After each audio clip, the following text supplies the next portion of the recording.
کہتے ہیں کہ زاہد کی نماز ہو کہ مہکش کی شراب، دونوں کا مزہ با جماعت ہے ساقی. کیا آپ اس اتفاق کرتے ہیں؟ ہاں بالکل، مگر عرصہ ہوا میں با جماعت نشے سے محروم ہوں.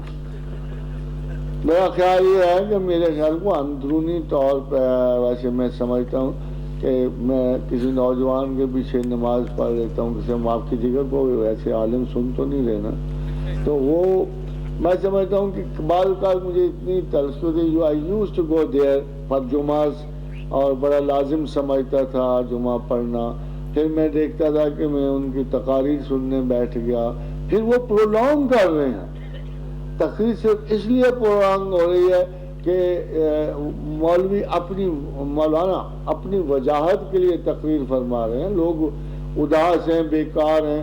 اب جمعہ particularly you see when you are in winters so it should come to finish ایک بجے تک، کیونکہ سارا دن جب 2-2:30 بجے میں آپ جاتے ہو تو you take all the day. وہ سارا دن تو جمعہ نہیں نہ ہوتا، آپ کو اختصار کرنا چاہیے، مختصر کرنا چاہیے. تو پھر اللہ نے مجھے عذر دے دیا، میرا گھٹنا خراب ہو گیا، اور میرا خیال تھا تو میں مگر آپ کو ایڈوائز کروں گا کہ آپ باجماعت ہی پڑھا کریں، اور اللہ تعالیٰ آپ کو توفیق دے جماعت قائم کرنے کی اور کثرت ملت کے ساتھ سٹیبل ہونے کی، اور وہ فنکشن سر انجام دینے کی. اور آج کے لوگ مسجدوں میں دھماکوں کی وجہ سے نہیں جاتے.